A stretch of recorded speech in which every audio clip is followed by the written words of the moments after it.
Assalomu alaykum qadrli kuzatuvchilar. Taraqqiyot va ta'lim media platformasi muxlislari, bugun sizning hukmingizga muhim bir mavzuda ajoyib inson, taniqli olimimiz bilan suhbatga kirishyapmiz. Bugungi suhbatimizning asosiy mavzusi ta'limdagi ekologik yo'nalishlar va ta'lim bilan ekologiya, umuman inson bilan ekologiya o'rtasidagi muvozanatni, tabiatga, jamiyatga ta'siri haqida suhbatlashamiz.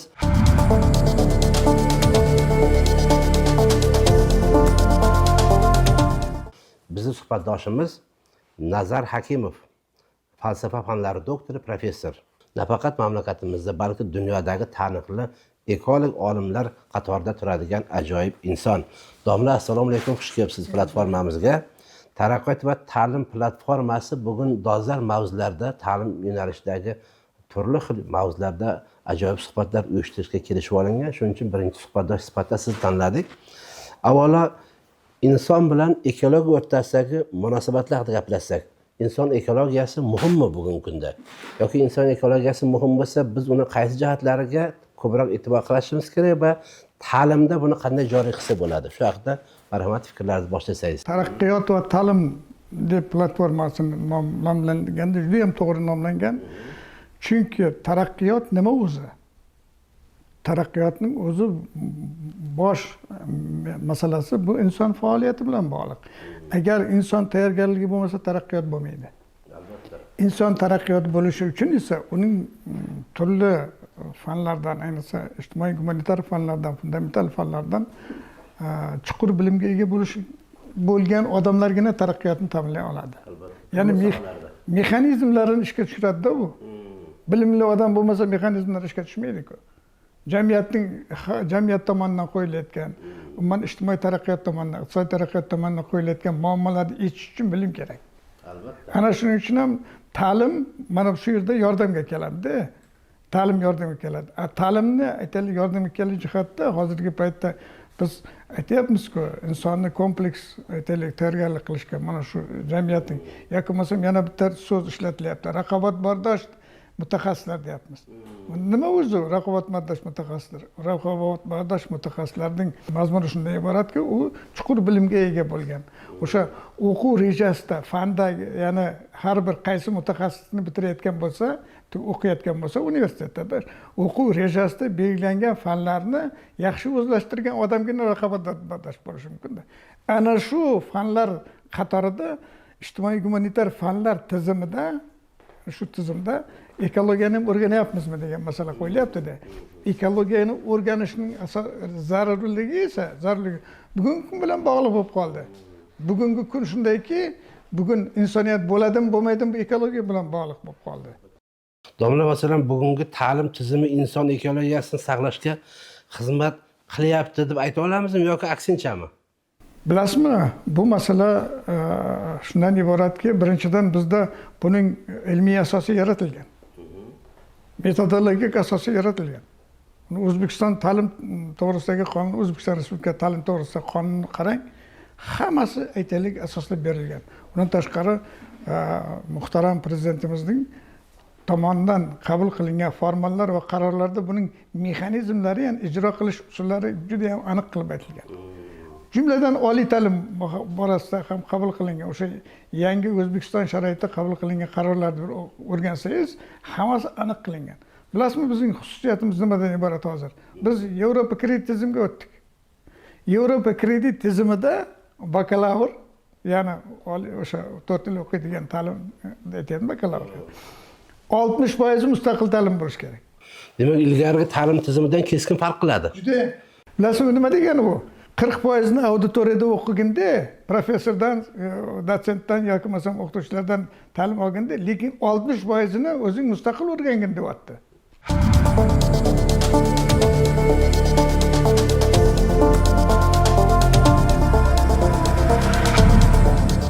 Demak, Yevropada shunaqangi tizim ishlayaptimi hozir? Birinchi Garvardda qabul qilingan. Bu 1890-yilda. Demak, eski tizim ekanda. Va bu Yevropa mamlakatlari, Yevropa ittifoqida esa 1969-yildan beri shu ta'lim ishlaydi. Biz endi o'tdik. Xo'p, nima qilishimiz kerak? Shuni biz har bir oliy ta'limda o'qiyotgan talaba magistr anglashi lozim. Anglash kerakda. O'sha o'zimizni ongimizda, tafakkurimizda shunaqa ekan degan aytaylik ta'lim vazifasini bilishimiz kerakda. Anglash muammoda yana bir muammo bor domla. Bugun masalan zamonaviy inson biz deyapmiz, zamonaviy texnologiya rivojlanib ketyapmiz. Lekin odam bolasi nima uchun bilimi bo'la turib ruhiy va jismoniy charchoqlar quchog'ida yashayapti. Ko'tarinkilikning o'rniga tushkunlikni ko'ramiz, charchoqni ko'ramiz, stressni ko'ramiz-da. Sababi nima? Biz bundan chiqib keta olamizmi, yo'qmi? Bemalol chiqish mumkin. Bilasizmi nima uchun? Birinchidan jamiyatimizda, davlatimizda, yurtimizda o'tkazilayotgan reformalarning, islohotlarning mazmunini anglash kerak. Maqsadini anglash kerak. Kimga yo'naltirilgan? Bu birinchi masala. Ikkinchi masala esa o'sha jamiyatda bo'lgan masalalar bor-ku, masalan, inson atrof muhitda o'rab turibdi-ku insonni. Ana shu masalalarning mohiyatiga ham biz tushunganimizdan keyingina bunday bo'lmaydi. Uchinchisi esa bizga ta'sir qilayotgan, siz juda bir masalani ko'tardingiz, sizga ta'sir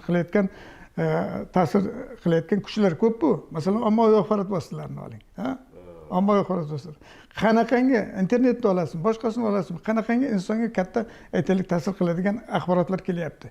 Lekin biz ana shu axborotlardan qaysisini o'qishimiz kerak degan, qaysisini bilishimiz kerak degan masalaga javob berishimiz kerak. O'shanda unda charchoq bo'lmaydi. U o'ziga zarurini tanlab oladi-da. Bilasizmi? Inson adashib qolmasligi kerak. Eng muhim narsa, adashish juda katta fojialarni keltirib chiqaradi-da. Adashmaslik, yo'lini tanlay bilishni o'zi ham muammodan bo'ladi. Ikkinchi masala, shuning uchun ham ta'lim zo'r bo'lish kerak-da. Shuning uchun ham prezident nima deydi doimo? Ta'lim deydi, bilasizmi? Chunki o'qituvchisi, ustozi zo'r bo'lgan odamdangina yaxshi master chiqadi-da, yaxshi mutaxassis chiqadi-da. Bilasizmi? U esa universitetlardagi ahvol bilan, universitetlarda o'qish jarayonini takomillashtirish bilan bog'liq-da. Va oliy o'quv yurtlarida emas, undan tashqari kasb-hunar kollejlarda, texnikumlarda, maktablar ham shunga bir tizim. Faqat bizda dunyo bo'yicha masalan ta'limga ehtiyoj kuchli, lekin odamzod katta global muammolarni baridan chiqib keta olmayapti. Ta'limni yana kuchaytirish kerak deyapmiz. Yana qanaqa usullarda masalan ta'limni kuchaytirsak biz shu depressiyalardan, shu ruhiy iztiroblardan chiqib keta olamiz?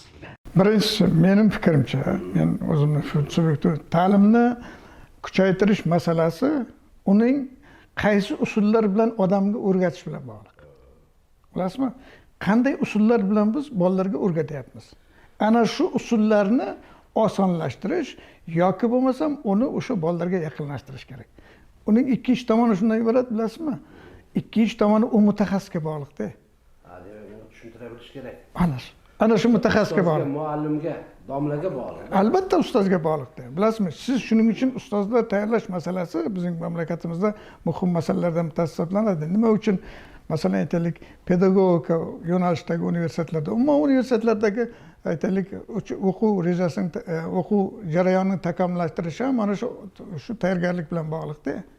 Undan tashqari biz mana shu biz albatta jahondagi aytaylik mamlakatlarning bir qismimiz hozir. Biz mustaqil mamlakat sifatida aytaylik jahon sivilizatsiyaga katta hissa qo'shamiz. Lekin shu bilan birgalikda bizda oldinga ketgan, ilgarilab ketgan aytaylik dasturlarni ham qabul qilyapmiz. Yoki bo'lmasam o'rganyapmiz-ku.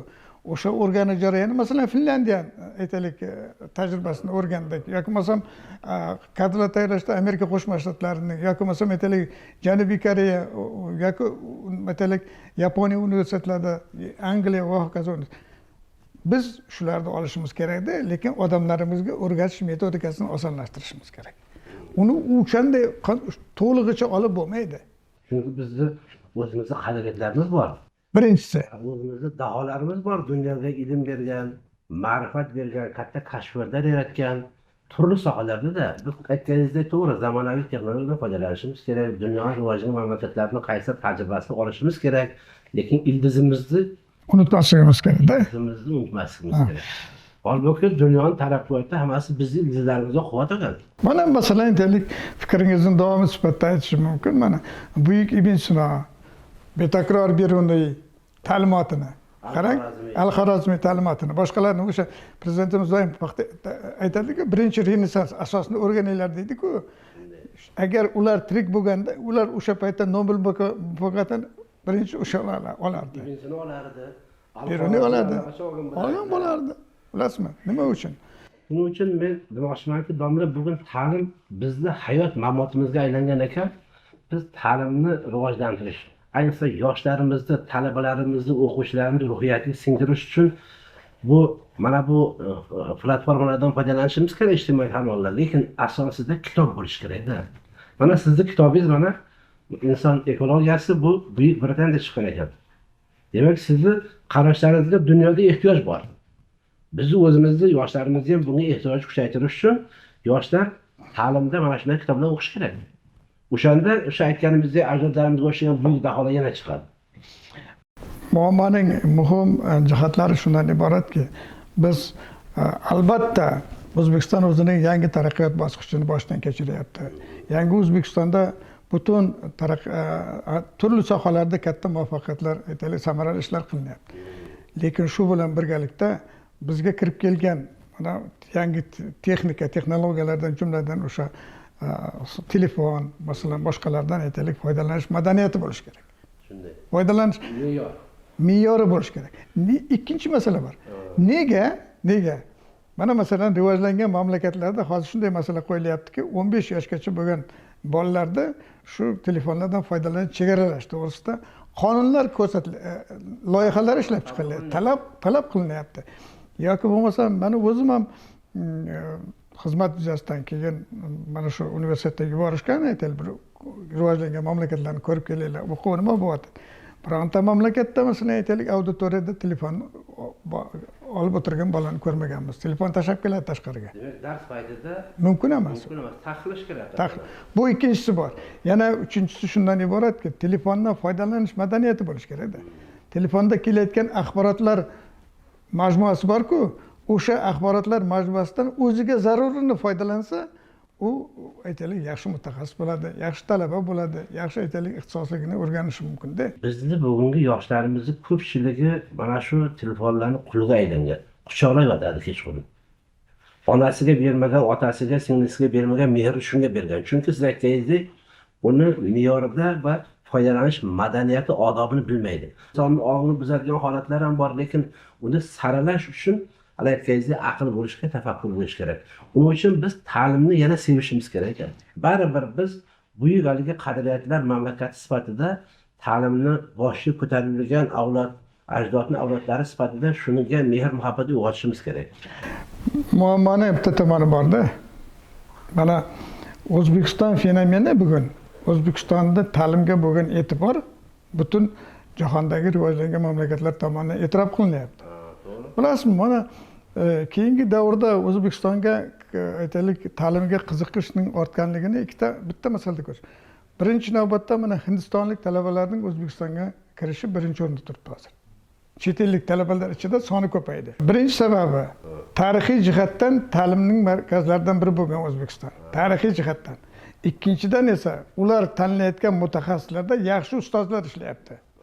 Yaxshi ustozlar ishlayapti. Ular tanlagan mutaxassislardan ularning asarlari, ularning aytaylik chiqargan kitoblari, maqolalari, tayyorlagan mutaxassislari o'sha Hindistonda ham aytilyapti. Tan olinyapti. Bilasizmi, shuning uchun ikkinchidan mamlakatdagi tinchlik, osoyishtalik, bemalol inson uchun yaratilgan shart-sharoit bu juda katta ahamiyati bor-da. Shuning uchun ham ular kelyapti. Shuning uchun ham yana bilasizmi, masalaning muhimligi shundanki, hammasi bor, o'sha telefondan foydalanish madaniyati ham, kasbga bo'lgan mehr uyg'otish ham, hammasi ustozlarga borib taqalaveradi. Qaysi universitetda, mana hozir biz universitetlar reytingini belgilayapmiz-ku. Biz belgilayapmiz, ya'ni dunyoda belgilashadi, biz shunga boryapmiz. Qayerda universitetda yaxshi zo'r ustozlar ishlasa, o'sha universitetning reytingi yuqori bo'ladi. O'sha universitetda ishlayotgan ustozlarga qarab talabalar keladi hozir. Bilasizmi, bu aksiyoma. Bu narsa mana muhtaram prezidentimiz tomonidan hali o'sha yangi O'zbekiston strategiyasida aytilgan ediki, strategiyasida ta'kidlangan. O'zbekistonni oliy o'quv yurtlarining kadrlar tayyorlashgan hubga aylantirish kerak. Ya'ni O'rta Osiyoda eng aytaylik mashhur kadrlar tayyorlashgan markaziga aylanish kerak degan fikr borda, ana shu ish davom ettirilyapti. Lekin qiladigan ishlarimiz, bajaradigan ishlarimiz hali juda ko'p. Inson ekologiyasiga yo'naltirilgan ta'lim modeli qanday bo'lishi kerak degan savolim bor. Bu savol nihoyatda muhim. Sababi shundan iboratki, inson ekologiyasi bu kompleks masala. Bu bir tomonlama masala emas. İnson birinchidan insonning o'zi shu jamiyatda bo'lishi, uning vujudga kelishi, shakllanishi, rivojlanishi, yuksalishi degan jarayon borda. Ana shu jarayonda mutaxassis ham shuning ichida o'tiribdi. Mutaxassis. Agar qaysi odam mutaxassis bo'lish sharoitida, ta'limda shu jarayonni anglagan bo'lsa, u atrof muhitga. Ekologiya nima? Birinchi navbatda odamning atrof muhitga munosabati. Atrof muhitga, tabiiy jarayonlarga, obyektiv jarayonlarga masalan aytaylik, qanday munosabatda bo'lyapti-da? Buni ikkinchidan bizning atrofimizdagi flora va fauna, aytaylik, biologik xilma-xillik, demak, atmosfera havosi, yer resurslaridan foydalanish, suv resurslaridan foydalanish, bilasizmi? Biz qanday foydalanyapmiz-da? Shu foydalanish darajasi uning madaniyati bor, ekologik madaniyatida. Ana shu jarayon bilan bog'liqda, bu kompleks shuning uchun ham. Yana ikkinchi tomoni borki, ko'rdingizmi? Bu ham bilim bilan bog'liq, bu ham ta'lim bilan bog'liqda. Hozir men yuqorida aytgan fikrlarni anglash uchun unga ta'lim, bilim bo'lishi kerak. Yana uchinchisi bor.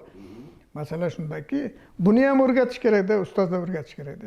Hamma ta'limni barcha tarmoqlarida taraqqiyot bir ustozi faoliyati bilan bog'liq. Bog'liqda. Agar ustoz bilimli, tafakkuri teran, baland bo'lsa, shogirdlar tabiiyki shunga o'xshagan bo'ladi. Buloqda suv musaffo bo'lgandan keyin hech kim odam maza qilib, hali shifobaxsh quvvatlarni olib, kayfiyati ko'tarilib, ongi tafakkur tozalanganda, demak, ustozi zo'ri ham shogird uchun katta baxt ne'mat. Keyingi paytda dunyo miqyosida bizni olimlarimizning nufuzi balandligini sekin-sekin ko'ra boshlayapmiz.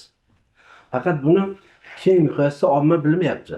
Mana sizlar hayron qolyapsiz, siz o'zi falsafa fanlari doktor ekansiz. Ekologiya bilan falsafaning bog'liq jihatlari bormi? Juda to'g'ri fikr aytdingiz. Ekologiya bu falsafaning muhim qismi hisoblanadi. Bilasizmi? Inson ekologiyasi, ijtimoiy ekologiya masalasi, ijtimoiy falsafaning bir bo'limida. Bizda falsafa tarixi mutaxassisligi bor. Keyin ijtimoiy falsafa mutaxassisligi bor. Aytaylik, ong va madaniyat masalalari bilan shug'ullanadigan mutaxassislar, ixtisosliklar borda. Falsafa ham bir necha bo'linadi-da, ichkariga bo'linadi. Ana shu jihatdan olib qaraganda ekologiya masalasi, inson ekologiyasi masalasi ijtimoiy ekologiyaning bir qismidir. Shuning uchun bu yerda 3 ta fan bor. Inson ekologiyasi, global ekologiya, 3 ta ijtimoiy ekologiya degan 3 ta yo'nalishi bor-da buning. Mana shuni biz endi o'qish, o'rganish jarayonida e'tibor bermaganmiz-da. Keyingi paytda obyektiv xususiyatga ega bo'lib qoldik. Sababi shundaki, mamlakatning taraqqiyot darajasida uning ijtimoiy iqtisodiy taraqqiyot rivojlanib ketyapti-ku. Ekologik masalalarga e'tibor berishga to'g'ri keldi. Birinchidan, ichimlik suv yetmayapti. To'g'rimi? Yerdan agar foydalanish masalasini e'tibor qilmasak, uning sho'rlanishi oshib ketyapti. Cho'llanish ko'payib ketyapti. Bilasizmi? Va boshqa masalalar. Bioxilma-xillikda qanday foydalanyapmiz? Ikkinchidan, biz aytaylik mustaqil mamlakat uchun shunday katta ish qilayotganimiz uchun bizning hamkorlarimiz ham ekologik masalalarimizga, ya'ni bizning ekologik holatimizga e'tibor beryapti-da. Chunki biz investitsiya taklif qilyapmiz-ku. Kel deyapmiz investorlarni. Bu ham bu masala bilan bog'liq. Shuning uchun buni o'rganish zarur-da, ekologiyani o'rganish zarur. Ana shuning uchun mening fikrimcha buni falsafada hozir bizda 15 ta mavzuda o'rganamiz. 30 soatlik leksiya o'qiymiz-da, bir yilda, yarim yilda o'qitiladi shunaqa. Shuning bitta mavzusini, bir dona mavzusini ijtimoiy ekologiyaga yoki inson ekologiyasiga berish kerak. Xususiy universitetlarda yashil iqtisodiyot va ekologiya degan fan o'rgatiladi. Yashil iqtisodiyot va ekologiya fani. Davlat universitetlarida bu falsafaning bir qismi sifatida ketyapti-da. Shuning uchun ko'ryapsiz, nima uchun ular ya'ni rivojlangan mamlakatlarda, rivojlangan yetakchi mamlakatlarda yashil iqtisodiyotning asosi inson ekologiyasi ekanligini tushunishgan. Ilgariroq tushun. Sababi shundan iboratki, odam ongida, anglash, tafakkurida shu ekologiyaga munosabati tushunmasa ekan, uning tayyorlagan mahsulotlari albatta yashil iqtisodiyotga talabga javob beradi deb bo'lmaydi-da. Shuning uchun uni o'rgatish kerak.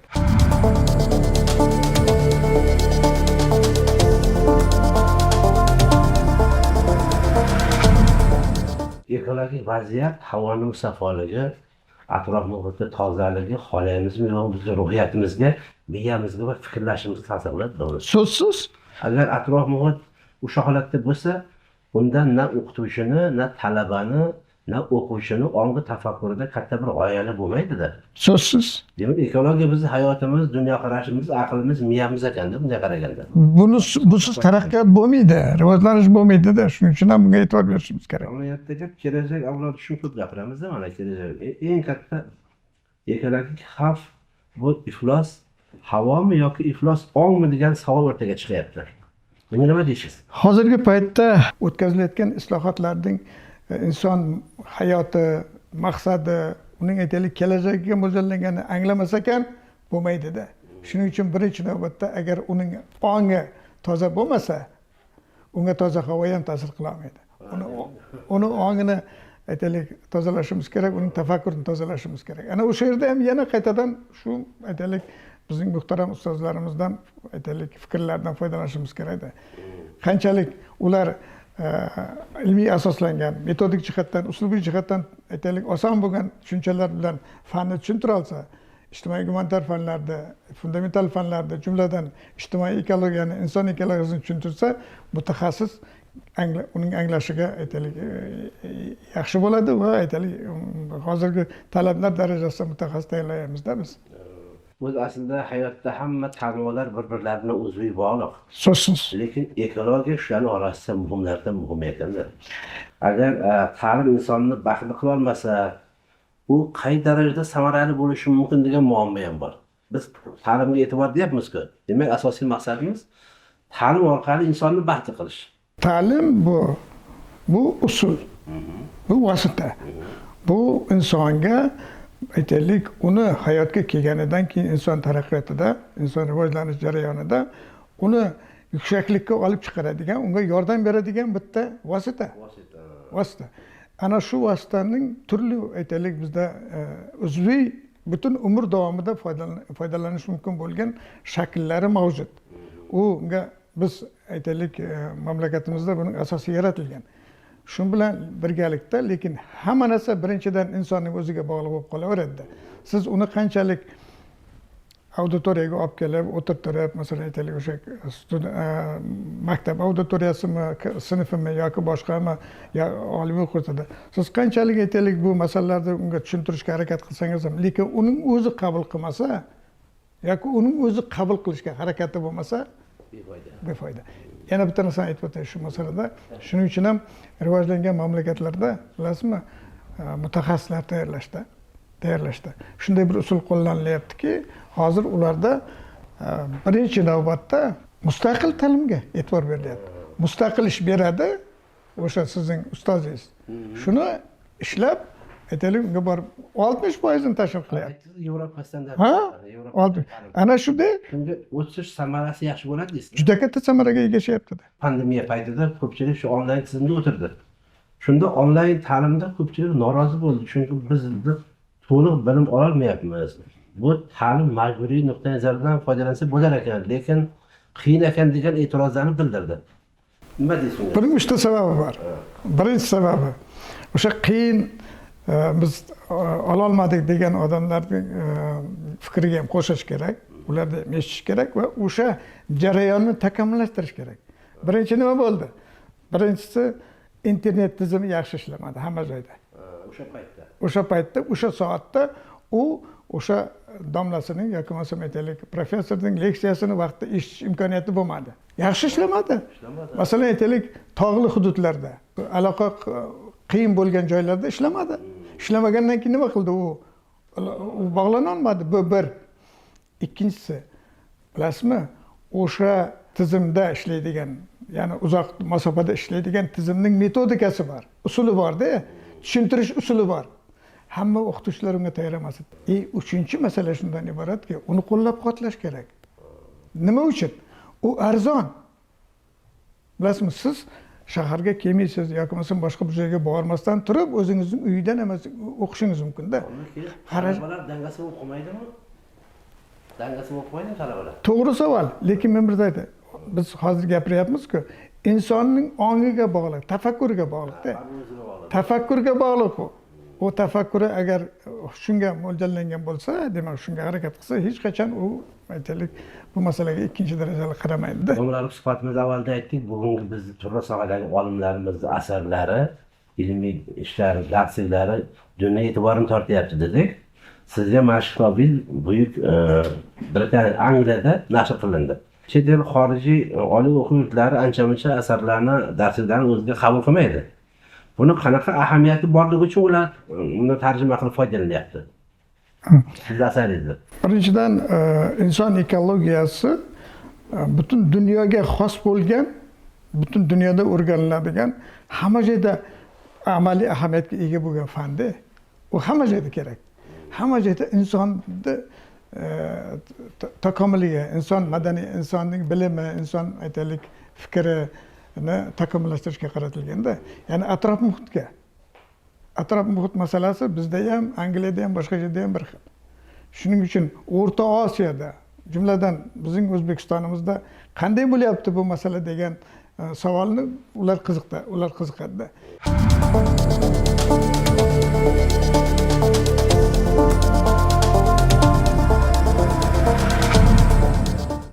Bizda qadimdan Markaziy Osiyo xalqlarida bitta uzum shakllangan, ya'ni bizning qadimiy manbalarimiz bo'lgan Avesta degan vaqtda gap boradi. Suvni ifloslama, tuproqni ifloslama, suvga tupurma, atrof muhiting toza tutgin degan g'oyalar singdirilgan domlar. Shundan kelib chiqib, shu bizning ajdodlarimizdan qolgan bugungi tabiatga, ekologiyaga bo'lgan munosabat qay darajada bizning odamlarimizning ongida shakllanyapti yoki aksincha unutganmizmi buni? O'zbek xalqining qadriyatlari ekologik tarbiyada, ekologik ongning shakllanishida va umuman atrof muhitga munosabatda juda ham katta ahamiyati bor. Busiz aytaylik ekologiya masalalarini tushuntirishni tasavvur qilib bo'lmaydi. Ayniqsa O'zbekistonda. Ikkinchidan, O'zbekiston biz yuqorida ham aytdik, uzluksiz ta'lim tizimi shakllantirilgan bizda. Ana shu uzluksiz ta'lim tizimida biz doimiy suratda bunga e'tibor berishimiz kerak. Buni sababi shundan iboratki, har bir avlodga buni tushuntirish kerakda. Ta'limning xususiyati shundan iboratki, har bir avlodga u qayta-qayta takrorlanadi. Ana shu jihatda yana ustozlarimiz o'zlarini fikrlarini yangilab odamlarga tushuntirish kerak, yoshlarga. Agar yoshlarga juda yaxshi oddiy metodik usullar bilan tushuntirilsa va kitoblarda shu narsa yozilsa va ularga televideniya, radio, ommaviy axborot vositalari boshqa imkoniyatlar bilan tushuntirib borilsa, bizning yoshlarimiz buni albatta qabul qiladi va bizning kelajakdagi ishlarimiz yomon bo'lmaydi. Biz kechagi dunyo qiyofasini ko'z oldimizga keltirib, bugungi dunyoning qiyofasi mutlaqo boshqa ekanligini sezyapmiz. Odamlar o'rtasidagi munosabatlarda, vatanparvarlik tuyg'ularini shakllanishda, ekologiyaga bo'lgan munosabatda, ayniqsa yoshlar orasida bir narsa shakllanyapti. Sen dunyoning qaysi mamlakatda bo'lsang, o'sha sening uchun vatan. O'sha yerda hayoting yaxshi o'tyaptimi, o'sha yerda yashashing kerak. Vatan o'sha degan tushuncha ham singyapti.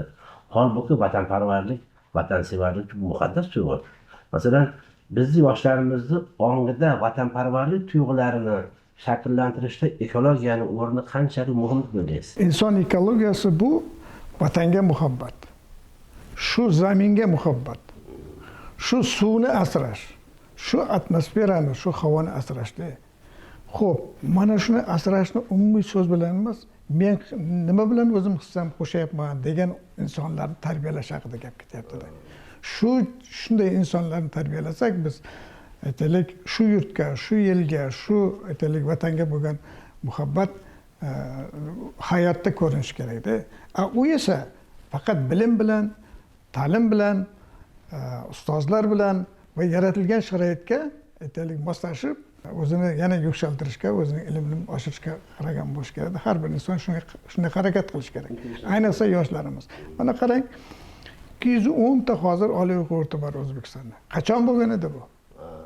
Butun inklyuziv imkoniyat yaratildi-ku insonga o'qishga. Ikkinchidan 1,5 millionga yaqin talabalar aytaylik o'qiyapti oliy o'quv yurtlarida. Yarmidan ko'pi xususiy universitetlar bo'ldi hozir. Marhamat. Faqat uni sifatli ta'lim olish uchun siz harakat qiling. 3 ta hujjatga e'tibor berishni taklif qilgan bo'lardim. Birinchidan, muhtaram prezidentimizning O'zbekiston Oliy Majlisi va O'zbekiston xalqiga murojaatnomasi. Shu hujjatning 5-punktiga qarasangiz, 5-vazifaga qarasangiz, mana qanchalik ekologiyaning muhim ekanligini muhtaram yurt rahbarimiz, davlatimiz rahbari butun xalqqa tushuntirdi. Yana ham 6 ta vazifadan bittasi ekologiya dedi. To'g'ri. Bilasizmi? Bu nima degani?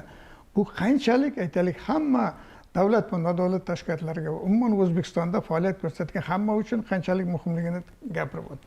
Ikkinchidan yana 2 ta mana so'nggi aytaylik hujjatlardan e'tibor qilishni ekologiya va demak turizm sohasidagi aholi talablariga tezkor javob bera oladigan boshqaruv tizimini yangilash to'g'risidagi farmoni bor. Undan keyin ekologiya va iqlim o'zgarish milliy qo'mitasini faoliyati bo'yicha 2 ta hujjat.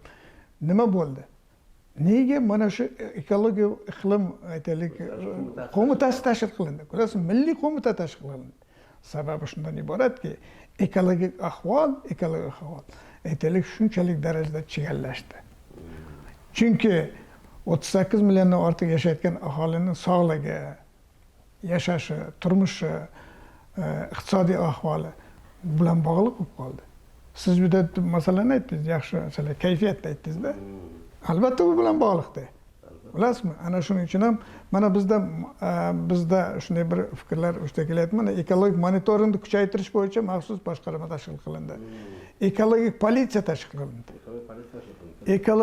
Ekologiya masalasini aytaylik qonuniy jihatlarini nazorat qilish uchun prokuraturada bo'lim ochildi. Ikkinchidan esa ekologik xavfni oldini olish, ekologik jarayonlarni aytaylik insonga xizmat qilishini yaxshilash mexanizmlarini yana ham takomillashtirish uchun shu narsa qilindi-da.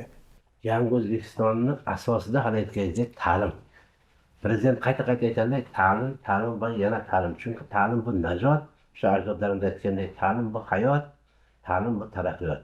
Mana bugungi bizni podkastimiz taraqqiyot va ta'limni bejizga tayyorlamayapti. Buni ham zamirda shu ta'limdagi juda katta islohotlar, olimlarning tomonidan qilingan kashfiyotlar, xalqimizni ongiga ta'limdagi islohotlarni singdirishga o'sha ulug'vor vazifali yuklanyapti.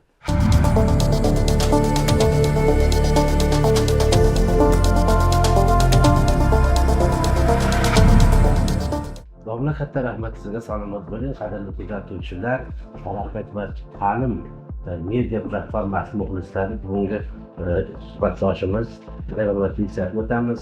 Nafaqat O'zbekistonda, balki dunyoda taniqli bo'lgan olimimiz, hatto aytish kerakki, 2002-yilda Buyuk Britaniyaning Cambridge universiteti ilmiy kengashi qaroriga muvofiq jahonning eng mashhur professorlar ro'yxatiga kirgan Nazar aka hakim bo'ldilar.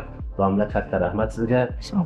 Ta'limda sizday dunyoni e'tiborini tortgan olimlarimizni ko'pligi bu bizni hammamiz yutug'imiz. Salomat bo'ling. Sog' bo'ling. Kuzatuvchilaringiz esa yaxshi kunlarda, yaxshi xushxabarlar bilan ko'rish nasib qilsin deb bu suhbatimizda yakun yasaymiz. Salomat bo'ling.